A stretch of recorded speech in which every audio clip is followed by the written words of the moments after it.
Votre programme vous a été présenté par Glidden. Bonjour tout le monde, c'est l'heure du nouveau numéro d'Envie sur Top Santé TV. Comme chaque semaine, nous allons mettre en lumière une femme au parcours un peu particulier, une femme libre et libérée.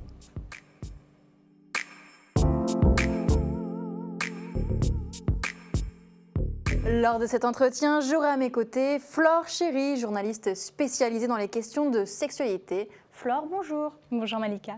Je suis trop contente de vous avoir à mes moi côtés. Moi aussi, ravie de revenir pour cette nouvelle émission. Et aujourd'hui, on va parler du métier de camgirl avec notre invitée Charlie. Bonjour Charlie. Bonjour Malika, bonjour Flore. Bonjour. Alors vous êtes camgirl, ça veut dire que vous exposez votre corps sur Internet de manière sexuellement explicite et que par le biais du webcam, oui. Souvent contre rémunération. Ah, même carrément contre rémunération. C'est-à-dire que... Parce que pas toutes les camgirls le font contre rémunération ? Alors je ne sais pas. Je ne peux pas parler au nom de toutes les camgirls, mais après je pense qu'il peut y avoir des choses dans le cadre de l'exhibition à titre privé ou pour son plaisir personnel. Moi c'est vrai que je gagne ma vie avec les shows webcam depuis 2012 ans. 2012. Décembre 2012, c'est la fin. Allez. Parce que, alors voilà, concrètement, cela signifie que vous, depuis 2012, vous avez votre site ? Oui, en 2013. Il est arrivé en Live 2013, ouais. charlie-liveshow.com, exactement. Et dedans, vous faites des lectures érotiques, des tests de sex toys, des réflexions culturelles sur la sexualité. Bah, c'est vrai. Mais non, mais ça me fait rire parce qu'il y a tout mélangé dedans. Mais oui, c'est ça. C'est-à-dire que moi, depuis fin 2012, je fais de la cam. Au départ, j'étais comédienne, moi, de théâtre. D'accord, classique. Rien à voir, classique. Rien à voir. J'ai fait du théâtre burlesque, du théâtre masqué, de la marionnette, du clown. Ouais. Et j'ai perdu mon statut d'intermittente du spectacle. Et comme c'était un statut, en fait, l'intermittence du spectacle, c'est de l'assurance chômage. Donc tu n'as plus de chômage, tu n'as plus rien.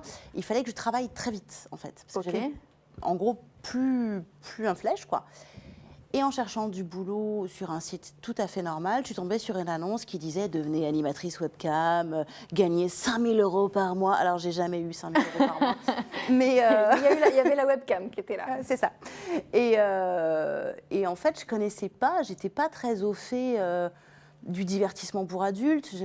J'avais vu des films de cul un petit peu, mais assez tardivement. Donc ça, c'est en 2012 ? Ouais, Okay. ouais. Mais je me suis dit, du coup, j'ai été voir sur un site. J'ai vite compris qu'il s'agissait de se montrer et de faire des shows érotiques ou pornographiques. À l'époque, c'était vraiment en show privé, en tête-à-tête. C'est-à-dire que c'était des sites où tu étais habillé en public.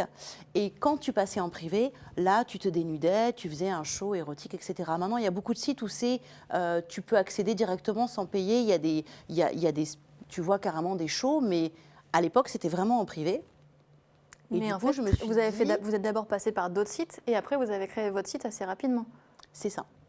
Pour vendre directement des shows en tête-à-tête, par webcam, en fait. Et c'est tout le temps en live ? Bah oui, ça ne peut pas être enregistré. Bah, je ne sais pas, c'est possible.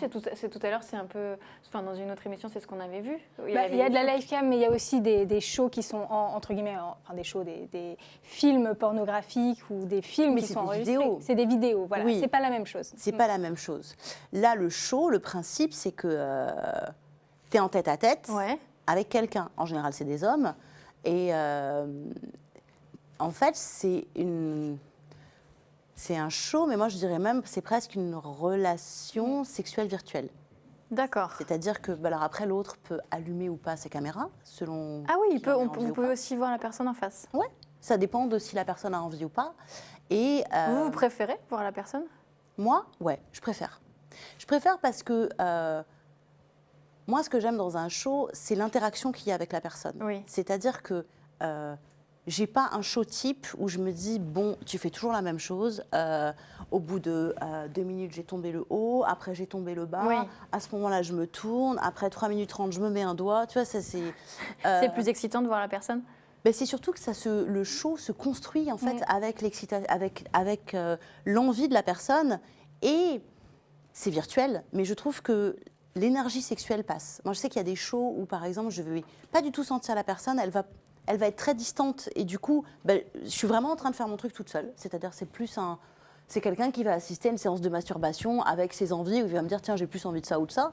Mais pour moi, un vrai show réussi, c'est vraiment comme une relation sexuelle virtuelle, c'est-à-dire que tu vas sentir l'envie de l'autre, et moi, ça fait partie aussi de... Ça va me plaire de sentir que j'amène l'autre à... Ah, tu le fais monter, tu l'amènes à un climax, et ça va aussi, moi, m'exciter et m'amener quelque part. C'est en ça que c'est comme une relation sexuelle, mais à distance. On pourrait parler de... alors là, il y a beaucoup de camgirls qui vont détester cette image, mais pour moi, on pourrait parler de prostitution virtuelle, dans le sens où moi, je ne fais pas de réel du tout. Ça ne m'intéresse pas, je n'ai pas envie, et c'est quelque chose que je ne me sens pas d'assumer du tout, et c'est une autre part du métier. Mais quand tu es camgirl, tu fais partie des TDS, des travailleurs du sexe. D'accord. Moi, je gagne ma vie avec mon corps et avec la sexualité. Et ce que je propose, ce sont des relations sexuelles virtuelles tarifées. Ok. Voilà, en gros. Est-ce que aussi on peut considérer que c'est de la pornographie? Oui, et puis en plus, moi, à côté, je fais des vidéos amateurs, donc Vous oui. faites aussi de la pornographie à côté? En amateur, ouais, je fais des vidéos solo, ou un peu des fois où il y a mon copain qui apparaît. Mais oui, solo ou à 2 ou à 3, c'est pareil, c'est quand même de la pornographie. C'est des vidéos à support clairement masturbatoire. Et que là, vous laissez sur votre site ou qu'on retrouve sur d'autres sites? Il y en a qui sont achetables sur mon site, et après il y en a qui sont visibles gratuitement par exemple, je ne sais pas si je peux citer... La plus grosse plateforme de porno. C'est ça, ouais, c'est ça, avec du orange. Attends, même ça je connais. Avec du orange et du noir. On ne veut rien savoir de votre vie privée. Pour une fois que je connais un truc dans l'émission. C'est ça. Donc ça, vous disiez, votre copain aussi fait ça? Non, mon copain, déjà, il me filme quand je fais des vidéos, c'est lui qui me filme. Et après, de temps en temps, alors après, moi, je faisais toujours du solo. Et il y a un côté, sur les vidéos, il y a quand même un côté, la plupart des gens qui vont acheter des vidéos, c'est quand même des mecs avec un désir de, à un moment donné, ils veulent une bite, quoi. C'est vrai? Bah oui, ils veulent... s'identifier. Ben oui, ils se disent, ah, mais je veux la voir sucer ou se faire baiser. Donc, de temps en temps, on va apercevoir. Mais c'est plutôt solo, et sur la plus grande plateforme de porno. Je fais pas mal de vidéos aussi, ce qu'on appelle du jerk-off instruction. Alors ça, je ne sais pas ce que ça veut dire. Alors, jerk-off, ça veut dire se branler en anglais. D'accord. Ou se masturber. Et instruction, c'est les instructions pour se masturber. C'est un tuto, quoi. Pas tout, un peu, mais pas tout à fait. C'est-à-dire que c'est une vidéo où tu vas parler en direct, t'adresser en direct à tes spectateurs, mais comme si c'était quelqu'un, et après, tu peux intégrer dedans un rôle. Par exemple, moi j'en ai fait un, je me suis beaucoup amusée, qui a très bien marché d'ailleurs, où j'étais banquière et où je disais, Monsieur Dufour, bonjour, donc on va un petit peu regarder vos comptes, ça va pas du tout, là votre emprunt, il y a un gros problème quand même. Vous êtes en retard. Là on est dans longtemps. l'acting, là, on repart. Mais oui, moi je suis comédienne au départ, donc en plus je m'amuse, c'est follement, c'est drôle quoi. Et en fait, d'un coup, je commence à dire, non, alors là, du coup, si vous voulez que je fasse quelque chose pour vous, il va falloir être très gentil avec moi. Donc là, vous allez sortir votre queue, allez-y, montrez-moi, pas mal, ok. Et tu donnes des instructions, commencez à faire ci, ça. Et comme ça, tu vas donner des instructions et ça marche pas mal, en fait. Les mecs aiment bien ce côté-là où il y a quelqu'un qui leur parle en direct en leur disant quoi faire, quand, comment, voilà. Et je pense que c'est intéressant juste de ne pas dire, quand je suis modèle de charme, je vends mon corps. Je vous ai entendu juste le dire, enfin, je vends mon corps, je me sers de mon corps. Parce qu'en fait, Charlie, sur beaucoup des vidéos, c'est plus de l'intonation, du jeu, de l'acting. C'est pas juste un corps, en fait. C'est vraiment une intention, une relation à l'autre. Oui. Et en fait, c'est presque un boulot social d'une certaine façon, plus qu'un boulot juste de, voilà, j'ai un corps, je vous le montre, merci, au revoir.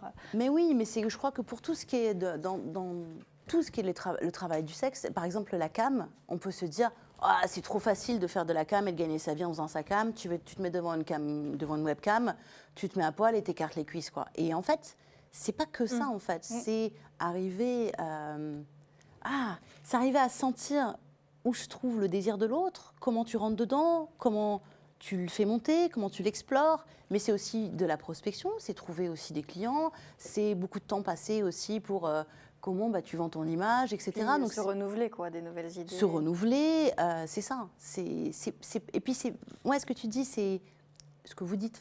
Voilà. Il y a de l'intention aussi.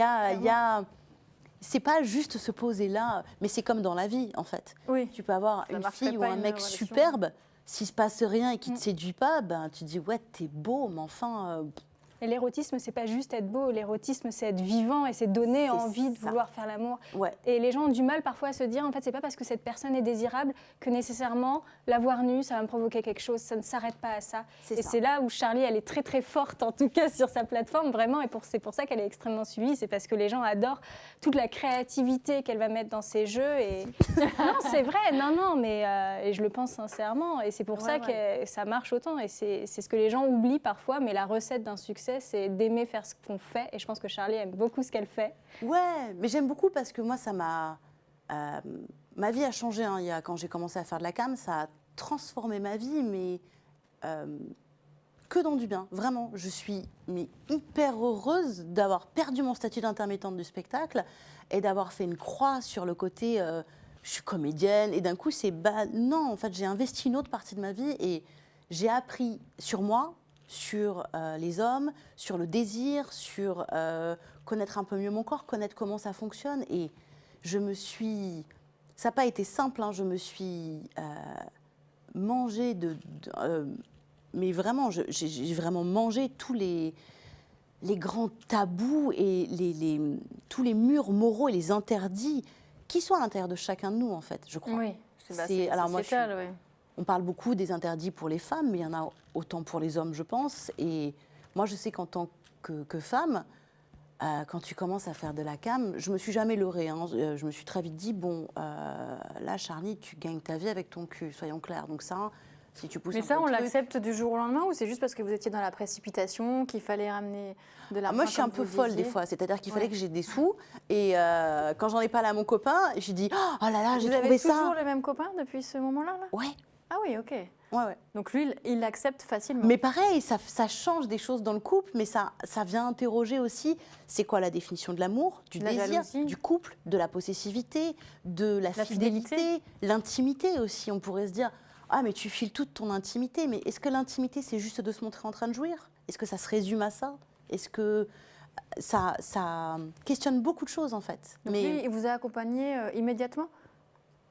En fait, le pauvre, il n'a pas tellement le choix. C'est-à-dire que moi, il fallait que je trouve un taf. Et je lui dis, ah, j'ai trouvé ce truc. Et je lui dis, ça me fait un peu peur et tout. J'ai hyper peur. Je ne sais pas si je vais y arriver, si je serai à la hauteur, si on me demande des choses. Ça me faisait un peu flipper au départ. Avant d'allumer ma webcam pour la première fois, je ne savais pas du tout, en fait.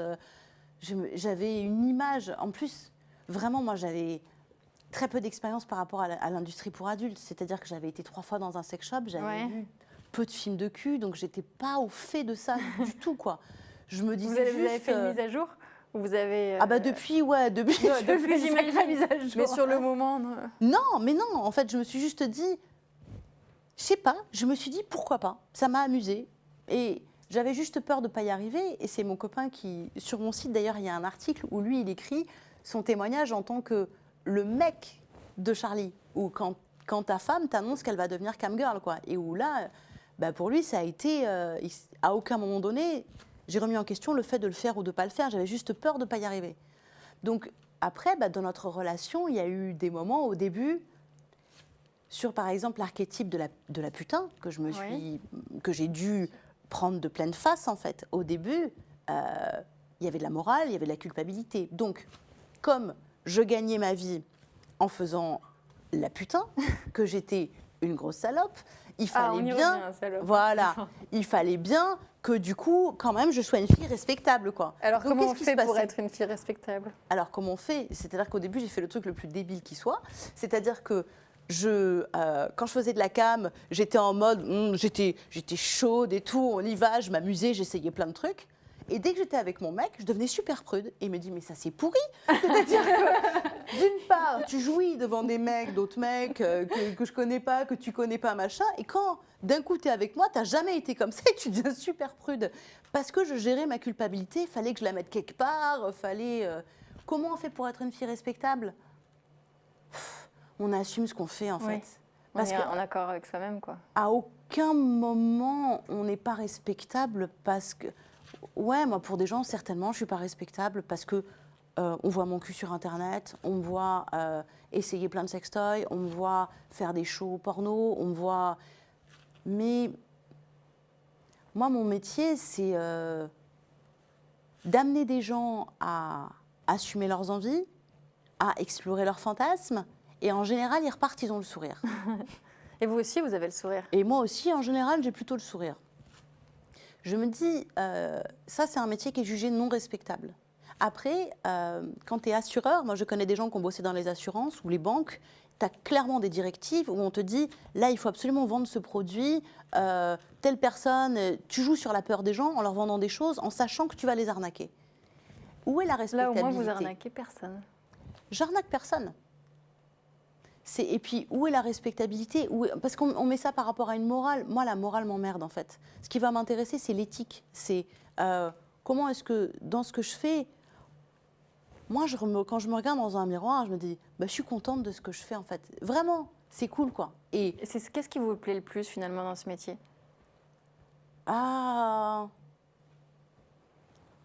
la liberté que ça m'a amenée, le fait que, concrètement, depuis que je fais ce métier, j'ai plusieurs orgasmes par jour, ce qui est quand même sympathique. C'est des bonnes journées que vous passez? Mais oui. Après, il y a des moments où c'est chiant, hein, quand tu n'as pas envie et quand. Oui. Mais finalement, tu te mets dedans. Et puis moi, On arrive je sais à se remettre dans ce non, moi, mood-là? des fois, quand je suis de trop mauvaise humeur, j'insulte tout le monde et je m'en vais. J'arrive pas trop à faire semblant, en fait. Mais du coup, après, il y a des gens qui le savent. Ils se disent, oh là là, Charlie, elle est de mauvaise humeur. Et puis des fois, non, des fois, ça rebascule. Mais c'est tous les jours. alors, moi, je ne fais pas de la cam tous les jours, tous les jours. Moi, après, il y a des gens qui font ça un nombre d'heures incroyable et 7 jours sur 7. Moi, j'y arrive pas. J'ai besoin d'être disponible et d'avoir envie de le faire. J'ai besoin de... Comme pour moi, c'est quelque chose, c'est un échange qui est vraiment lié sur une... C'est avant tout une disponibilité à l'autre. Est-ce que je suis prête à jouer avec toi, en fait?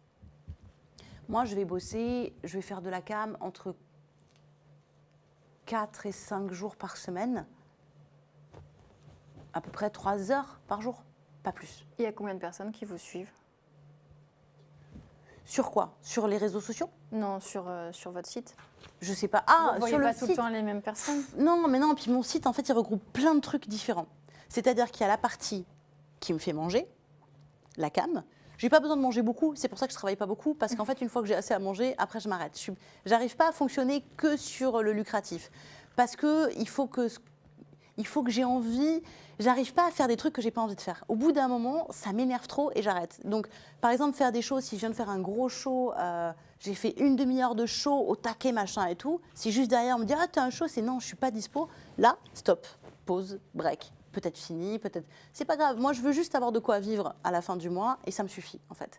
Mais à côté, je fais plein de trucs. Sur mon site, il y a, je sais pas, 85 000, 90 000 visiteurs par mois. Ouais, donc, Mais c'est pas. Mon site regroupe. Il y a toute une partie qui est absolument gratuite et qui va juste être de l'information autour de la sexualité.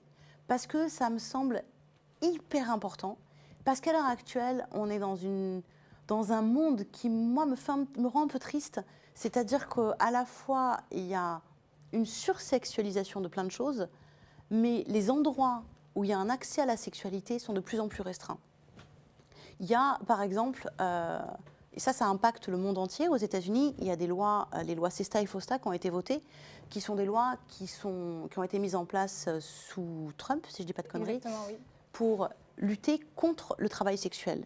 Mais ces lois font que, par exemple, si tu diffuses des photos... En fait, si tu diffuses des photos et ils estiment que ça va faciliter le travail sexuel, on peut retirer le contenu. Okay. Comme énormément de serveurs de sites internet sont aux États-Unis, tous les serveurs tombent sous cette loi. D'accord. Par exemple, il y a une très grosse plateforme de porno qui existe depuis peu. Les cartes bleues, Mastercard et Visa ont arrêté de travailler avec cette plateforme. Mm. Ce qui fait qu'il y a énormément de gens... Alors, cette plateforme, il y a eu des problèmes de vol de contenu, machin, etc., de piratage. OK. On dit de cette plateforme qu'elle est très hétéronormée, qu'elle diffuse des clichés et tout. OK. Mais il n'y a pas que ça. Et il y a plein d'indépendants, dont moi, par exemple, je fais partie, où moi, je postais mon contenu sur cette plateforme, j'avais un fan club par cette plateforme. Du jour au lendemain, les revenus que ça génère s'arrêtent, puisque les cartes bleues ne veulent plus passer par là. C'est, par exemple, on continue dans la diabolisation de la sexualité. la loi par rapport aux prostituées de pénalisation du client, qui est une catastrophe. Ça passe aussi sur Internet alors, du coup, cette loi Pas du tout. Non, sur Internet, Non. justement, Non, c'est y a pas pas de la de- prostitution, il n'y a pas d'acte de. Non, mais par sexuel, contre, hein. il y a des choses qui sont en train de se mettre en place. Moi, j'ai un site où j'avais une plateforme de paiement pour vendre mes choses Skype. Il y a une plateforme qui s'est arrêtée et ça devient de plus en plus En fait, ils difficile sont en train de mettre des barrières de à tout ce bloquer. business-là, quoi. En de fait. tout bloquer. Bien sûr. Et en France, alors aux États-Unis, ils aiment bien dire que c'est pour la protection contre la traite des humains. Nous, en France, on a souvent la protection des mineurs. Voilà, Qui est en France, toujours- c'est la loi Avia C'est la loi- qui voilà. où on met quand même sur la même ligne pornographie et incitation au terrorisme. Il y a un- Oui, et Ok, violence. donc ça, c'est- en fait, ça, c'est par rapport aux mineurs que c'est... En France, voilà, les associations, très souvent, quand elles veulent censurer un contenu, vont souvent faire appel à la protection des mineurs. C'est ce que j'appelle le point Goldwyn, en fait. Voilà. Non, mais c'est ça. Sous couvert de protéger les mineurs, Ouais. tu arrives à tout interdire. Et ça permet de fliquer, de censurer et d'interdire. Et le problème, c'est que, par exemple, moi, sur mon site, il y a la partie plus porno, mais il y a toute une partie qui est vraiment éducative. Des tests sextoy, des lectures érotiques, tout ça, c'est gratuit. Des podcasts de lecture érotique, de l'information autour de la sexualité, comment on devient femme fontaine, le Eh ben, dirty justement, talk. ça, c'est ce que... Mais voilà. Donc, juste sur le mot femme fontaine, parce Voilà. que peut-être que tout le monde ne Mais connaît juste pas fini, ça. mon site, par exemple, par rapport aux lois Sesta-Fosta, il est censuré par Facebook et Instagram. Je ne peux pas mettre un seul lien qui pointe vers mon site, puisque je suis censurée. Et ça, c'est un problème, puisque... Pour vous faire connaître aussi, quoi. Ouais, mais même par rapport à l'information, vous êtes une jeune fille, un jeune homme, et qui veut comprendre un petit peu comment fonctionne la sexualité. Où est-ce que tu récupères de l'information pour voir que il faut que ce soit ludique, que tu peux t'amuser voilà. Voilà. Revenons aux femmes fontaines. Pardon. Je parle et... Non, mais parce ça, que- c'est parce que vous aviez dit que vous avez découvert votre sexualité aussi grâce à cette activité. J'ai appris beaucoup sur ma sexualité, oui, carrément. Et il y a ce qu'on appelle la femme fontaine ou le Squirting. voilà, squirting. Squirting en anglais, ouais. Et donc, du coup, moi, je voulais savoir exactement ce que ça signifiait. Donc, Alors, pardon. mais après, Charlie peut peut-être. Vas-y. Non, parce que du coup... Mais oui, ce qu'on va appeler le squirt, ou en tout cas faire fontaine et être femme fontaine, c'est quand la vessie va se vider très rapidement à travers l'urètre sous l'impulsion d'un plaisir et de la stimulation de petites glandes qui doivent être à 4-5 cm de l'entrée du vagin. Non, elles sont autour de l'urètre. Oui, Ah oui, c'est ça. mais ah oui. par interne. Oui. Oui. Ah, les glandes de mettez-vous Skene. d'accord. Les glandes de Ah, Skene. les glandes de Skene. Pas Bartholin, pas en bas, Oui, Skene en Skene en haut. haut. C'est ça. C'est ça. On va faire des dessins. Un schéma. Mais oui, vaginalement vers le haut. J'ai fait un Oui. petit geste. Comme ça. Voilà. Quand on remonte, d'ailleurs, il faut Quand on remonter remonte, faut comme ça remonter. et hop, Voilà. par intérieur. C'est ça. Non, c'est une excellente professeure. Non, mais c'est pour ça qu'on a besoin de Charlie et qu'on a c'est besoin ce de qu'elle Charlie dit, à c'est ce tout qu'elle âge, dit. dès 15 ans. Prenez Charlie dès 15 ans. C'est ce qu'elle disait sur le fait que c'était aussi un endroit. Entrer sur votre site, c'est aussi prendre des informations, s'informer. Moi, quoi. je reçois des mails, mais j'adore. J'ai reçu, par exemple, plusieurs fois des mails de... Un des derniers, c'était drôle, c'était une femme de 70 ans et qui me disait « Charlie, merci, j'ai regardé vos vidéos sur Oser la sodomie, j'ai essayé et j'ai joui. Et elle me disait, et j'adore, et depuis, je fais que ça. Mais parce que Vous avez totalement influencé sa sexualité, là. oui, mais parce que j'ai des femmes de 40, 50 ans qui me disent « Waouh, je me suis enfin autorisée à jouir ». J'avais fait une réunion, par exemple, autour des sextoys, comme une réunion Tupperware, en fait, mais avec des sextoys, Ouais. où je racontais un petit peu... J'avais une petite conférence préambule autour de la masturbation, féminine notamment, parce que la masturbation a été extrêmement diabolisée. 18-19e siècle, Ouais, en Europe notamment, ça a été terrible. C'est-à-dire que pour empêcher La les masturbation enfants de se féminine masturber, Toute- et masculine. Ok. À l'époque, on considérait que la masturbation, d'un coup il y a un tabou qui s'est mis là-dessus, ça provoquait la mort, ça rendait fou, ça rendait débile. Ah non, c'était quelque chose d'incroyable. On faisait Et dormir... sourd aussi, non Il n'y avait pas ça. Ça, c'est plus tard. Mais oui, c'est ça. On faisait dormir les enfants avec, des fois, dans des camisoles, on les attachait. Faut pas qu'ils se touchent. Oui, on mettait des gants en métal avec des pointes pour pas que les garçons se touchent le kiki. Et on a été jusqu'à exciser des petites filles pour pas qu'elles se touchent le clitoris. Non, c'était un truc de dingue sur la masturbation. Donc, Et à l'heure actuelle, moi je sais que j'ai fait un peu des micro-trottoirs, des choses comme ça. Freud n'a pas aidé non plus, puisqu'il a annoncé, Freud, que c'était un plaisir infantile, la masturbation. Et quand tu fais un peu des micro-trottoirs, tu t'aperçois que pour les gens, la masturbation, ça reste la sexualité honteuse. C'est-à-dire que quand tu dis aux gens, tu poses une question, est-ce que vous vous masturbez? Ah bah non, je suis en couple, j'ai pas la peine. Mais c'est quoi le rapport? Ouais, souvent, on entend cette réponse un petit peu. Et oui, mais c'est quoi le rapport? Parce que ça veut dire sinon que dès que tu as envie d'un rapport sexuel, il faut que l'autre soit dispo. Ouais. Et donc tu fais peser sur l'autre la responsabilité de ta satisfaction sexuelle. C'est pas logique. Et en plus, pour une femme notamment, comment tu peux t'attendre de l'autre, mais même pour un homme, t'attendre de l'autre qui te fasse jouir, alors que toi-même, tu sais même pas comment tu fonctionnes en fait. Donc c'est quand même... Justement, on avait une question de nos téléspectateurs, de Lisa. C'est qu'est-ce que vous avez appris sur votre sexualité grâce à votre métier? Alors, par exemple, moi j'ai appris à devenir femme fontaine. Ah, on y revient. On y revient. Avec un mec qui m'a pris en show 3 fois 1 heure, je crois. Parce qu'en me disant, il faut que tu fasses une fontaine. Je dis, mais je ne suis pas femme fontaine, j'y arrive pas et tout. Il m'a dit, détends-toi, je vais t'apprendre. Et donc, il m'a expliqué comment venir caresser à l'intérieur la zone du point G, tout en stimulant le clitoris. Et d'un coup, il me disait, là, quand tu sens qu'il y a du plaisir, il faut pousser, mais complètement. Et moi, je sais qu'après, j'ai fait une vidéo qui est accessible sur mon site, un tutoriel sur comment devenir femme fontaine. Grâce à ce Mais oui, mais en disant, moi, j'explique tout dedans. Elle dure, je suis très bavarde, hein, donc elle dure... Non, ça ne se voit pas. On n'a pas réalisé encore. Mais il y a plein de femmes qui sont devenues, qui me disent « Ah, ça marche et tout !» et qui sont devenues femmes fontaine. Après, pour moi, en soi, c'est pas une fin en soi de devenir femme fontaine. C'est quelque chose qui est très à la mode parce que je pense que ça rassure les mecs, en fait.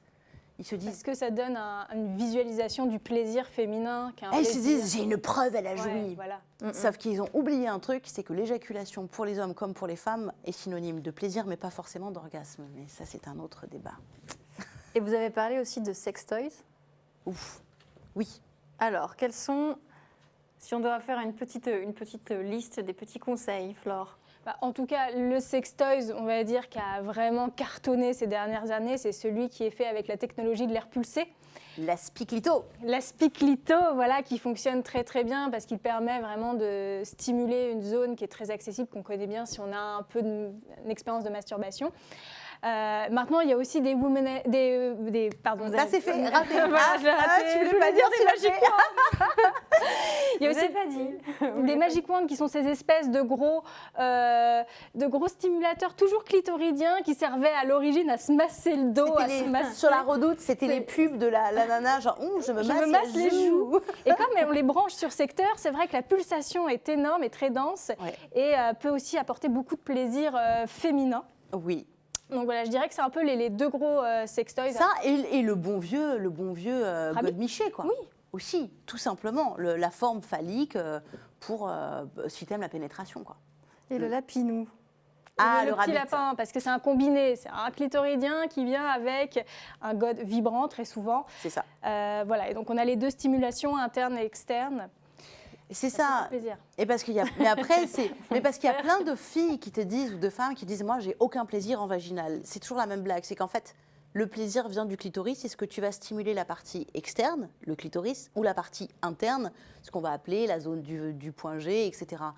Mais il y a plein de... Moi, alors, appel à toutes les filles. Les filles, si quand vous, toutes seules, vous vous masturbez en vous caressant le clitoris et que ça vous amène du plaisir beaucoup, faites la même chose quand vous avez un rapport sexuel avec une pénétration. Osez. Ce n'est pas sale. Et en plus, comme le plaisir interne, c'est quelque chose qu'on peut le brancher, en fait. On peut faire vraiment un circuit dans son cerveau pour capter la première fois qu'on a un rapport sexuel, quand on a une fille avec une pénétration, la zone est vierge, vu qu'elle est fermée par l'hymen. Donc en fait, le cerveau a aucune information sur à quoi ça sert. Et en fait, on peut vraiment l'éduquer pour créer le chemin et associer cette zone à du plaisir. Donc, touchez-vous le clitoris pendant que vous faites l'amour si vous aimez ça. Eh bien, Eh bien, on va s'arrêter là-dessus. On va garder ce précieux conseil. Merci beaucoup, Charlie. Avec plaisir. Merci d'avoir partagé votre expérience avec nous. Merci, Fleur, de nous avoir éclairés avec votre expertise. Merci à vous de nous avoir suivis. On se retrouve très vite pour une émission libre qui met en avant les femmes.